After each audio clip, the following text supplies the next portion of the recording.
සර්වබලධාරී ජීවමාන මහෝත්තම වූ දෙවියන්න් වහන්සේටත් පුත්‍රයන්න් වහන්සේටත් ශුද්ධ ආත්මයන්න් වහන්සේටත් සියලු ගෞරවයත් මහිමයත් ප්‍රශංසාවත් වේවා.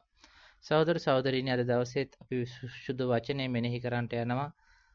අද 2026 ජූලි මාස 24 වැනි සිකුරාදා.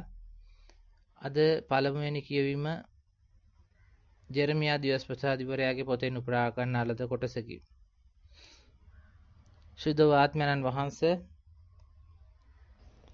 අද දවසේ වචනය මෙනෙහි කරන්නට යන මේ උදෑසන ඔබ වහන්සේගේ බලයෙන් අපව පුරවා ශුද්ධාත්ම ආලෝකයේ තුල ප්‍රඥාවෙන් හා දැනගැන්මෙන් දේව වචනය කඩා බෙදා ගැනීමට අපට උපකාර කළ මැනව. ජේසුස් ක්‍රිස්තුන් වහන්සේගේ උතුම් වූ ශ්‍රී නාමයෙන්ය. ආමෙන් ආමෙන් හලෙලූයා. ජෙරමියා 3 වෙනි පරිච්ඡේදයේ 14 වෙනි වගන්තියේ සිට 17 වෙනි වගන්තිය දක්වා. මා කෙරෙන් වෙන්ව ගිය දරුවෙනි, මා නුඹලාගේ ස්වාමීන් වන බැවින් මා වෙත හැරියෙන්න. මම නගරයකින් එක්කෙනෙකුද වංශයකින් දෙදෙනෙකුද නුඹලා අතරින් පිළිගෙන සියොන් කන්දට පමුණුවන්නෙමි. මට හිතවත් පාලකයන් නුඹලාට දෙන්නෙමි. ඔවුන් ප්‍රඥාවෙන්ද සිහි නුවණින්ද නුඹලා පෝෂණය කරනු ඇත.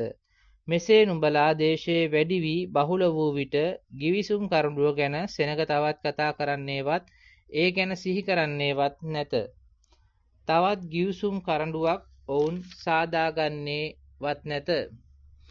ඒ කාලය පැමිණි විට ජෙරුසලම සමිදානන් වහන්සේගේ සිංහාසනයයි කියනු ලබන්නේය.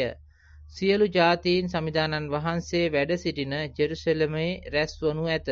ඔවුහු තමන්ගේ නපුරු සිතුවිලි අනුව මුරණ්ඩු කමින් තවත් නොහැසිරෙන්නෝය.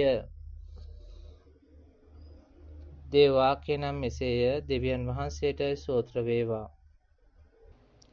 අද පිළිතුරු ගීය ජෙරමියා දිවස්පතිවරයාගේ පොතෙන් උපුටා ගන්නා ලද කොටසකි. ජෙරමියා 31 වෙනි පරිච්ඡේදයේ 10 වෙනි වගන්තියේ සිට 13 වෙනි වගන්තිය දක්වා. එම්බා ජාතීනි, සමිඳුන්ගේ වචනයට සවන් දී දුර බැහැර දිවයින් වල එය ප්‍රකාශ කරන්න. ඊශ්‍රායල් සෙනග විසුර වූ මම ඔවුන් රැස් කරන්නෙමි. එඬේරා තම රැළ රැකගන්න පරිදි මම ඔවුන් රැකගන්නෙමි කියන්න. ඊශ්‍රායල් සෙනගට නිදහසදී බලවත් ජාතීන්ගේ හස්තයෙන් මම ඔවුන් ගලවා ගනිමි.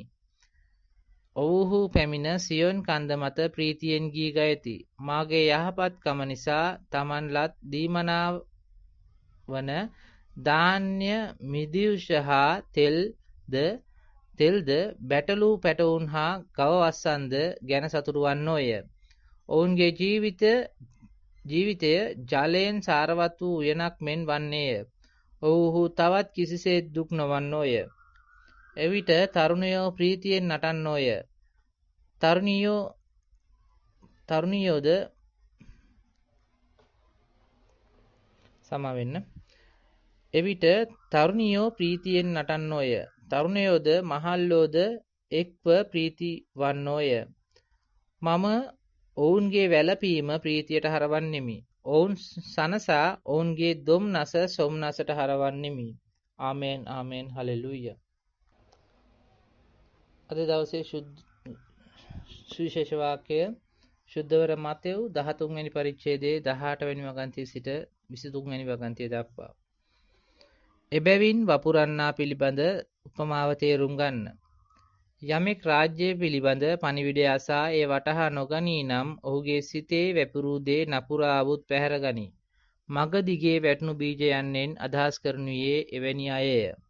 පණිවිඩය ඇසූ කෙනෙහිම ඒ සතුටින් පිළිගනිතත් සිත්හි තැන්පත් වී නැති බැවින් මද කලක් පැවත පණිවිඩය නිසා හිංසාවක් හෝ පීඩාවක් හෝ පැමිණි වහාම කෙනෙක් පැකිල වැටෙති. ගල් බිම්වල වැටුණු බීජ යන්නෙන් අදහස් කරනුයේ එවැනි අයය. පණිවිඩය අසා මේ ජීවිතයේ කරදර වලින්ද වස්තු මායාවෙන්ද පණිවිඩය යටපත් වීම නිසා කෙනෙක් ඵල නොදරති. කටු අතර වැටුණු බීජ යන්නෙන් අදහස් කරනුයේ එවැනි අයය. පණිවිඩය අසා එය වටහාගෙන 100 ගුණයක්ද 60 ගුණයක්ද 30 ගුණයක්ද බැගින් කෙනෙක් ඵල දරති. සරු බිමෙහි වැපුරූ බීජයන්ෙන් අදහස් කරනුයේ එවැනි අයය. ගැලවීමදායක ශ්‍රී සුභාරංචි පණිවිඩය නම් මෙසේය. ක්‍රිස්තුනී ඔබ වහන්සේට ප්‍රශංසා වේවා. සුවිශේෂක වාක්‍ය මගින් අපගේ පවුම කේවා. ආමෙන් ආමෙන් හලෙලූයා. අද පළමුවෙනි කියවීම තුළ උන්වහන්සේ ඒ වෙන් වෙලා ගිය ඒ තමන්ගේ ජනතාවට කියනවා දරුවෙනි මා නුඹලාගේ ස්වාමින් වන බැවින් මා වෙත හැරියෙන්න කියලා. උන්වහන්සේ කතා කරනවා ඔබේ සිත ඔබ කරපු ඒ අද තුන්වෙනි පරිච්ඡේදය තුලම කතා කරනවා ඒ ඊශ්‍රායල් ජනතාව ඒ තෝරාගත් ජනතාව දෙවියන් වහන්සේට විරුද්ධව කරපු වෛශ්‍යාකම් ගැන ඒ වගේම තෝරාගත් ඒ ගලවාගත් ජනතාව ගලවාගත් ජනතාව ඒ දෙවියන් වහන්සේ ඉදිරියේ කරපු වෛශ්‍යාකම් ගැන කතා කරනවා. ඒ වගේම ගලවාගත් ජනතාවගෙනුත් උන්වහන්සේ තෝරාගත් කොට්ටාශයක් හිටියා. ඒ කොට්ටාශය යුදා කියලා කතා කරනවා. ඒ තෝරාගත් අයත් ඒ බව ඒ ගලවාගත්තු අය මේ වෛශ්‍යාකම් කරපු බව දැකලා දෙවියන් වහන්සේ ඔවුන් අයින් කරපු බව දැකලා නමුත් බය නැතුව ඔවුනුත් මේ ගිහිල්ලා වෛශ්‍යාකම් කරා කියලා කියනවා. මොකද වෛශ්‍යාකම හැටියට දෙවියන් වහන්සේ සලකන්නේ අන් දෙවිවරුන්ට නමස්කාර කිරීම. අන්න ඒ ගැන දෙවියන් වහන්සේ කතා කරනවා.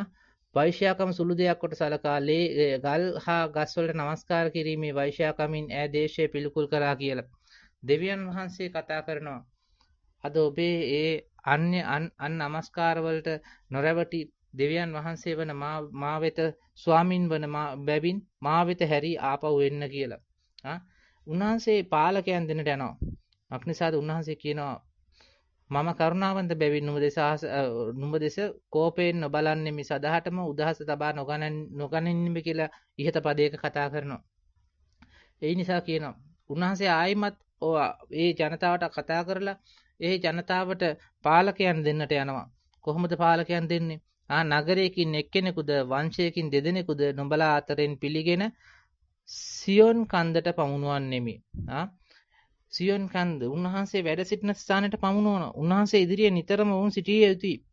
ඒ බව තමයි ඔබේ අද ඔබට කතා කරන්න ඔබ තෝරාගෙන තිබෙන මේ ආධ්‍යාත්මික ඒ පූජකතුමන්ලා සහ ඒ ගිහි පැවිදි සියලු දෙනා ඔබ වෙනුවෙන් සේවය කරන සියල්ලන් දෙවියන් වහන්සේ විසින් තෝරාගත් අය. දෙවියන් වහන්සේ විසින් පත් කරපු අය. ඔවුන් නිරතුරුවම සියොන් කන්ද තුල ඒ සියොන් කන්දට පැමිණිලා දෙවියන් වහන්සේ ඉදිරියේ සිටින්නට ඕන. අන්න ඒ වගේම කියනවා ඔවුන් ප්‍රඥාවෙන්ද සිහිනුවණින්ද නුඹලා පෝෂණය කරනු ඇත. කොහොමද ප්‍රඥාවෙනුයි සිහිනුවණිනුයි පෝෂණය කරන්න ඕන?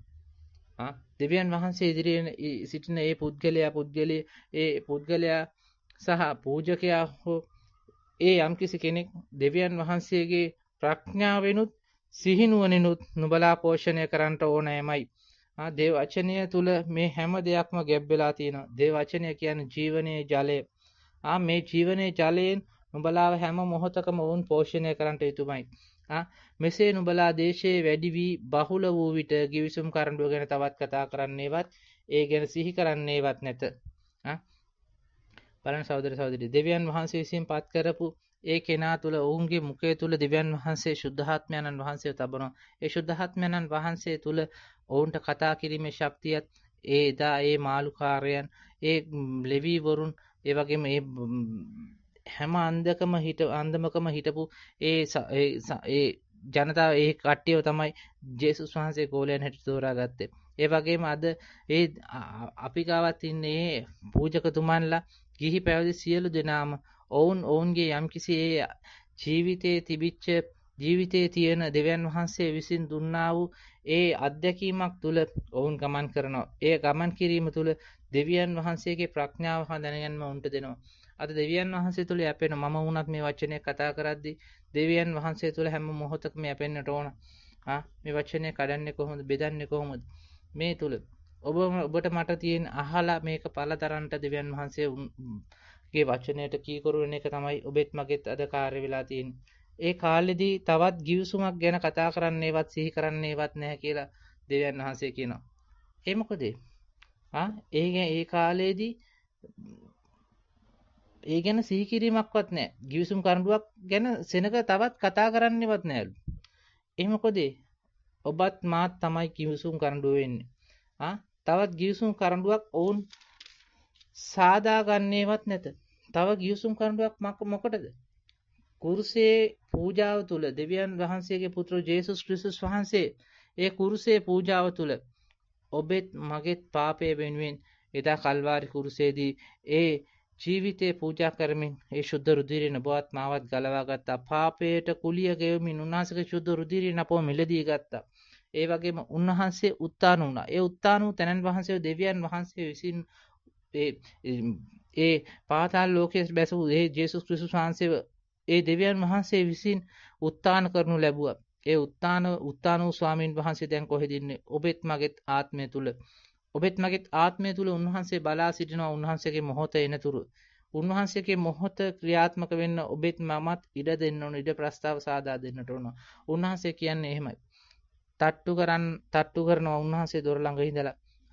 යමෙක් මාගේ හඬ අසා දොර අරින්නේ නම් මම ඇතුළු වී ඔහු සමග කෑම කන්නෙමි. ඔහුත් මා සමග කෑම කන්නේ කියලා. අන්න ඒ වචනේ තුල ඔවුන් තවත් ගිවිසුම් කරනු සාදා ගන්නට අවශ්‍ය නැහැ. මක් නිසාද මම ඒ පුද්ගලයා එක පුද්ගලයා තුල තමයි ඒ උන්වහන්සේගේ ගිවිසුම් කරන්නව තියෙන්නේ. උන්වහන්සේගේ දේව මන්දිරය ඔබත් මමත් සහෝදර සහෝදරිය. ඒ කාලයේ පැමිණි විට ජෙරුසලම සමිදානන් වහන්සේගේ සිංහාසනයේ යයි කියනු ලබන්නේය. ජෙරුසලම ඔබේ පවුල ඒ කාලේ අද කාලේ තමයි මේ කතා කරන්නේ. අද තමයි ඒ කාලේ උදා වෙලා තියෙන්නේ. සමිදානන් වහන්සේගේ සිංහාසනය වෙන්නේ කොහෙද? ජෙරුසලම. අද ජෙරුසලම කියන අද ආත්මික ජෙරුසලම ඔබෙත් මගෙත් පවුල සහෝදර සහෝදරි. අපේ පවුල තුල ඒ උන්වහන්සේගේ සිංහාසනය උන්වහන්සේට පළමු තැන දෙන්නට ඕන. දෙවියන් වහන්සේගේ සිංහාසනය පළමු තැන ජෙරුසලම කියලා කතා කරන්නට යනවා. සියලු ජාතීන් සමිදානන් වහන්සේ වැඩ සිටින ජෙරුසලමට රැස්වනු ඇත. සියලු ජාතීන්. එතකොට මේ සංඝයක් ලෙස අපි එක වුණ දේ ගැන කතා කරනවා. සංඝයක් ලෙස හැම මොහොතකම ඒ සියලු ජාතීන් හැම ස්ථානයකට ඔබ ස්ථානයකට රැස් වෙනවද? ඔබ දෙවියන් වහන්සේ වෙනුවෙන් යම්කිසි කාලයක් කැප කරන්නට ඔබ රැස් වෙනවද? අද පූජාවකට සහභාගී වෙන දිව පූජාව ඒ සියලු දෙනා රැස් වෙන්නේ ඒ ජෙරුසලම වගේ අපි එක්රස් කරගත්තු අපේ ඒ ආත්මීක පවුල.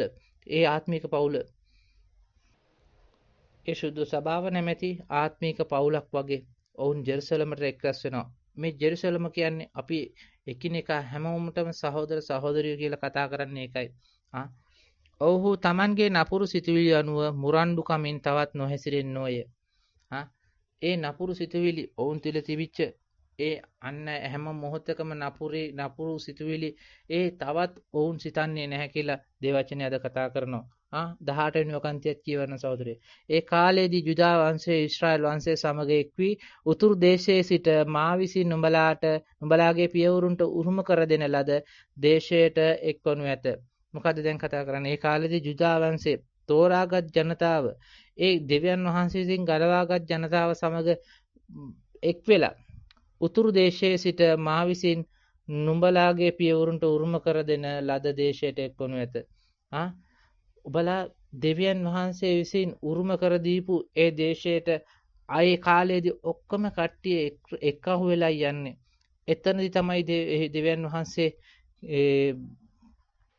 දෙවියන් වහන්සේගේ උරුමය ඔබටත් මටත් දෙන්නට යන්නේ සහෝදර සහෝදරිය. අද පිළිතුරු ගිය තුල දෙවියන් වහන්සේ කොහොමද එඩේරකු වගේ තමන්ගේ රැළ රැක ගන්නවා කියලා කතා කරන්නේ. එඩේරා තම රැළ රැක ගන්න පරිදි ඔවුන් මම රැකගන්නෙමි කියලා දෙවියන් වහන්සේ කතා කරනවා. ඊශ්‍රායල් සෙනඟට නිදහසදී බලවත් ජාතීන්ගේ හස්තයෙන් මම ඔවුන් ගලවා ගන්නෙමි කියලා දෙවියන් වහන්සේ කතා කරන්නට යනවා. ඔවුන් පැමිණ සියොන් කන්ද මත ප්‍රීතියෙන් ගී ගායනට යනවා කියලා කතා කරන්න යනවා. මක් නිසාද? ඒ පැමිණීමේ ප්‍රීතිය එදාට තවත් දුකක් කඳුලක් වන්නේ නැහැ සහෝදර සහෝදරිය. මාගේ යහපත්කම නිසා තවත් තමන් ලත් දීමනාවන ධාන්‍ය මිදිව්ෂ හා තෙල්ද බැටළු පැටවුන් හා ගවස්සන්ද ගැන සතුටු වන්නෝය. කාගේ යහපත්කම නිසාද? දෙවියන් වහන්සේගේ යහපත්කම නිසා. දෙවියන් වහන්සේගේ යහපත්කම නිසා තමන් ලද දීමනාවන ධාන්‍ය මිදිව්ෂ හා තෙල් බැටළු හා ගවස්සන්ද ගැන සතුටු වන්නෝය කියලා. මක් නිසාද? එදාට මහා භෝජන සංග්‍රහයක් පවත්වන්නට යනවා. ඔබත් නමත් දෙවියන් වහන්සේ ඉදිරියේ ඒ ජේසුස් වහන්සේ ඉදිරියේ ඒ ශුද්ධාත්මයන්න් වහන්සේ ඉදිරියේ අපි මහා භෝජන සංග්‍රහයකට සහභාගී වෙන්නට යන සහෝදර සහෝදරිය. ඔවුන්ගේ ජීවිතය ජලයෙන් සාරවත් වූ වෙනක් මෙන් වන්නේය. ඔව්හු තවත් කිසිසේත් දුක් නොවන්නෝය. ආමේන් හලෙලූයා. ඔවුන්ගේ ජීවිත ඒ ජලය ජලයේ දේ වචනේ කතා කරන්නේ එහෙමයි. ඒ ගඟ අසල මුල් බැස ඇති ගඟටම මුල් ඇද ඇති ඒ ගසක් හා සමාන වෙනවා කියලා. කවදාවත් කොළ පරවීමක්වත් ඒ ඒ මල් පරවීමක්වත් කොළ හැලීමක්වත් කවදාවත් සිදුවන්නේ නැහැ සහෝදර සහෝදරිය. එවිට මොකද වෙන්නට යන්නේ? එවිට තරුණියෝ ප්‍රීතියෙන් නටන්නෝය. තරුණයෝද මහල්ලෝද එක්ව ප්‍රීති වන්නෝය. ඒ තරුණ තරුණියෝ මහල්ලෝද මේ ඔක්කොම හැම දෙනාම ප්‍රීති වන්නට යනවා. මම ඔවුන්ගේ වැළපීම ප්‍රීතියට හරවන්නෙමි. ඔවුන් සනසා ඔවුන්ගේ දුම්නස සොම්නසට හරවන්නෙමි. ඔවුන්ගේ දුක උන්වහන්සේ ඒ සතුටට හරවන්නට යනවා. ඔවුන්ගේ වැළපීම් ප්‍රීතියට හරවන්නට යනවා. බලන්න සහෝදර සහෝදරිය. ඒ දවස ගැන ඔබේ මනසේ හැඳෙන සිතුවිලි ඒ චිත්‍රය හොඳින් දැස බලන්න. සතුටින් සිටින්න. දෙවියන් වහන්සේ තුල ප්‍රීතිවන්න. උන්වහන්සේ අපේ දුම්නස සොම්නසට හරවන්නට යනවා. ආමේන් ආමේන් හලෙලූයා. අද සුවිශේෂ වාක්‍යය තුළ ඒ වපුරන්නා පිළිබඳ උපමාවේ විවරණය උන්වහන්සේ පහදා දෙන්නට යනවා. එබැවින් වපුරන්නා පිළිබඳ උපමාව තේරුම් ගන්න. බලන්න සහෝදර සහෝදරිය. ඔබ මේ උපමාවේ විවරණය හොඳින් තේරුම් ගන්න. ඔබේ ආත්මය නැමැති සරුපස උන්වහන්සේ ඉදිරියේ සූදානම් කරගන්න. බලන්න ඔබෙත් මගේ ජීවිතයේ මේ වගේ උන්වහන්සේගේ බීජය පල නොදරන්නට අපි කුමන දෙයක්ද අපේ ජීවිතේ හේතු වෙලා තියෙන්නේ? අපේ වස්තුවද මායාවද කටු ගස්ද පීඩාවක්ද නැත්නම් අපි මේකට පළදරන්න කොහෙත්ම ඉඩ දෙන්නේ නැති මගදිගේ වැටිච්ච බීජද? අන්නේ වචනය අද අපි හොඳින් තේරුම් ගනිමු සහෝදර සහෝදරිය. යමෙක් ඒ මගදිගේ වැටුණු බීජයන් උන්වහන්සේ අදහස් කරේ මොනවද සහෝදර සහෝදරිය?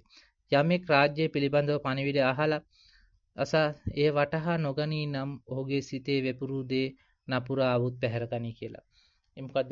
මගදිගේ වැටුණට පස්සේ ඒ සතුරට කෙලින්ම ඔහුගේ සිතේ තියෙන ඒ වැපුරු බීජය කියන දේ මගදිගේ වැටුනම හොඳින් පේනවා. පැහැදිලිව පේනවා. ඒ නිසා ඒ සතුරා නැමැති ඒ කුරුල්ලෝ ඇවිල්ලා ඒ වචනේ පැහැරගෙන යනවා. ඒ වචනේ දැහැගෙන යනවා. අන්න ඒ නිසා කතා කරනවා. ඒ මගදිගේ වැටුණු බීජයන්ෙන් උන්වහන්සේ අදහස් කරන්නේ ඒ වගේ අය කියලා. ඒ වගේම ගල් බිම්වල වැටුණු බීජ ගැන උන්වහන්සේ කතා කරනවා. පණිවිඩය ඇසූ කෙනෙහිම ඒ සතුටින් පිළිගනිතත් සිත්හි තැන්පත් වී නැති බැවින් මද කලක් පැවත පණිවිඩය නිසා හිංසාවක් හෝ පීඩාවක් හෝ පැමිණි වහාම කෙනෙක් පැකිල වැටෙති. ගල් බිම්වල වැටුණු බීජ ගැන උන්වහන්සේ අදහස් කරන්නේ වගේ. පණිවිඩය අහනවා. ඒක සතුටුයි. ඒක හරි ලස්සනයි. ඒක හරි ෂෝක්. ඇහුවම අහන්න හරි ආසයි. සතුටින් පිළිගන්නවා. ඒ සිතේ ඒක දරාගෙන දෙවියන් වහන්සේගේ ඒ තෝරාගත් තැනැත්තිය වන ඒ දේව මෑණියෝ වගේ සිත්හි තබාගෙන මෙනෙහි කරන්නේ නැහැ. අන්නේ මෙනෙහි කිරීම නැති නිසා ඔවුන් ඒක පළදරන්නේ නැහැ. පීඩාවක් වෙන මද කලක් පැවත පණිවිඩය නිසා පීඩාවක් හෝ හිංසාවක් හෝ පීඩාවක් පැමිණි වහාම කෙනෙක් පැකිලලා වැටෙනවා. ගල් බිම්වල වැටුණු බීජ කියන්නේ අන්න ඒ වගේ අයටයි. පණිවිඩය අසා මේ ජීවිතයේ කරදර වලින්ද වස්තු මායාවෙන්ද පණිවිඩය යටපත් වීම නිසා කෙනෙක් පල නොදරති. කටු අතර වැටුණු බීජයන්ෙන් අදහස් කරන්නේ ඒ වගේ අය. පණිවිඩය අහනවා. නමුත් මේ ජීවිතේ එනවා. ඔබත් මමත් අද පණිවිඩයට සූදානම් වෙලා යනකොට දෙවියන් වහන්සේ කියන හැමෝටම පීඩාවෙන් ඉවසිල්ලෙන් තැන්පත් බවෙන් බලාපොරොත්තු උපදින බව ඒ දෙවියන් වහන්සේ අපට පහදලා දෙන්න නේ සුද්ධාත්මයන්ව අපට පහදලා දෙන්නට යනවා. ඒ වගේ පණිවිඩය නිසා සහෝදර සහෝදරිය ඔබත් මමත් යම්කිසි පීඩාවකට මුහුණ දෙන්නට යනවා. ඒ පීඩාව තුලදී අපි ඒ පීඩාවෙන් වැටෙනවා නම් අන්න ඒ වගේ අයට කියනවා කටු අතර වැටුණු බීජ කියලා. මේ වස්තු මායාව නිසා ඒ වස්තුවට තියෙන ලොල්කම නිසා වස්තුවට තියෙන කෑදරකම නිසා පණිවිඩය යටපත් වෙනවද? ඒ අයට කියනවා කටු අතර වැටුණු බීජ කියලා.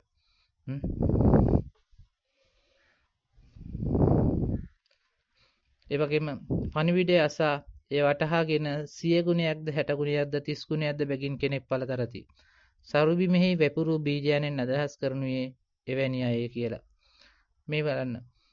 ඒ පණිවිඩය ඇහුවම ඔබ පළදරන්ට යම්කිසි පීඩාවක් තුල ඒ උන්වහන්සේ රත්තරන් ගින්නෙන් හුරගා බලනවා වගේ ඔබෙත් මගේ ජීවිතය මේ උන්වහන්සේ හුරගා බලනවා. උන්වහන්සේගේ හස්තයට ඔබ බබත් මමත් බාර වුණාම සහෝදර සහෝදරිය උන්වහන්සේගේ හස්තයේ මැටි පිඬක් වගේ ඒ තියෙන අන්තිම වැලි කැටේ ඉවත් වෙන තුරුම උන්වහන්සේ ඔබවත් මාවත් පොඩි කරන්නට පයින් පා ගන්නට හැම මොහොතකම ඒ ඒ වැලියට ඉවත් වෙන තුරු ඒ මැටි පිඬ සකස් කරන්නට යනවා. අන්න ඒ වගේ ඒ පීඩාව තුලින් ගිය කට්ටිය ඒ දේ වචනය තුල පළ දරන්නේ කොහොමද? එකකින් 100 ගුණයක්ද 60 ගුණයක්ද 30 ගුණයක්ද ගානේ. අන්න මේ පළ දැරීම ගැනයි දෙවියන් වහන්සේ කතා කරන්නේ. දෙවියන් වහන්සේ කිසිම දෙයක් ඒ මරණයේ ස්වභාවයෙන් නිර්මාණය කරේ නැහැ. උන්වහන්සේ නිර්මාණය කරපු හැම දෙයක්ම ජීවනයේ අධික ලෙස තැන්පත් කරලා උන්වහන්සේ හැම දෙයක්ම සැලැස්ුවේ. උන්වහන්සේගේ වචනයට සෑම මොහොතකම අපි හැම මොහොතකම ඇහුම්කම් දෙන්නට ඕන සහෝදර සහෝදරි. ඒ වචනය නැමැති බීජය අපේ ආත්මය නැමැති ඒ සරු බිමේ පැලවෙන්නට නම් අපි උන්වහන්සේගේ වචනයට අපි තුලට මුල් බසින්නට ඉඩ සලසා දෙන්නට ඕන. ඒ මුල ශක්තිමත් උනේ නැත්නම් ගහක් හුළඟක් ඒ පොඩි කුණාටුවක් ආවත් ඒක වැටෙන්නට පුළුවන්. නැත්නම් පයින් පෑගිලා පොඩි වෙලා යන්නට පුළුවන්. නැත්නම් කටු ගස් වගේ ඒවා ඇවිල්ලා ඔබේ ජීවිතයට කරදර වගේ කරදර ඇවිල්ලා ඒ සරු බිමේ ඒ වැටිච්ච බීජය යටපත් කරගන්නට පුළුවන්. නැත්නම් ඔබත් මමත් මේ දේ ගණන් නොගෙන සිටියොත් දෙවියන් වහන්සේ අවසාන කාලයේදී ඇවිත් කැත්ත යොදන්නට යනවා. ඒ සරු බිමේ වැපුරු බීජ කපා ගන්නට යන කාලයක් වෙන සහෝදර සහෝදරිය. ඒ දවසේදී ඒ දෙවියන් වහන්සේ පල නොදරපු සියලු අතු එක්ටැස් කරලා ගින්නේ හෙලන්ට යනවා. එහිදී වැළපීමත් අත්මිටි කෑමත් පමණයි සහෝදර සහෝදරිය ඇතිවන්නේ. මේ වචනේ හොඳින් තේරුම් ගන්න. ඔබ ඔබේ ජීවිතයේ මේ වචනය පළ දරන්නට යම්කිසි කාලයක් ගන්න සහෝදර සහෝදරිය. යම්කිසි මොහොතක් අරගෙන මේ වචනේ මෙනෙහි කරන්න. මේ මෙනෙහි කිරීම තුළ දෙවියන් වහන්සේ ඔබටත් මටත් ඒ සිතේ තැබූ බීජය පළ දරන්නට සලස්වනවාමයි. උන්වහන්සේගේ ඒ ආදරය ඔබත් මමත් අත්දකින කාලයේදී ස්වාමින් වහන්සේ ඒ ශක්තිමත් ලෙස අපිට විරුද්ධ වෙන බාධා ජය ගන්නට අපිට මාර්ග සපයනවා. අපේ දුර්වලකමේදී අපේ දුබලකමේදී උන්වහන්සේගේ වරප්‍රසාදය අපිට තිබෙනවා. අපි මොන පීඩාවක් තුලින් ගියත් මොන වේදනාවක් තුලින් ගියත් දෙවියන් වහන්සේගේ කරුණාව ඊටත් වඩා අධික ලෙස අපිට තිබෙනවා. සහෝදර සහෝදරිය අද වචනය තුල ඔබේ ජීවිතයේ ඒ සරු බිමේ වැටුණු බීජ වගේ මේ වචනය පළතරන්නට ඔබත් මමත් අද දවසේදී තේ වචනය තුල දෙවියන් වහන්සේට කීකරු වෙලා පාලලා දරන්නට පුරුදු වෙමු. ආමෙන්. හලෙලූයා. සර්වබලධාරී ජීවමාන මහෝත්තම වූ දෙවියන්න් වහන්සේටත් පුත්‍රයන්න් වහන්සේටත් ශුද්ධ ආත්මයන්න් වහන්සේටත් සියලු ගෞරවයත් මහිමයත් ප්‍රශංසාවත් වේවා. සහෝදර සහෝදරීනි අද දවසේත් අපි සුද්ධ වචනේ මෙනෙහි කරන්නට යනවා. අද 2026 ජූලි මාස 24 වෙනි සිකුරාදා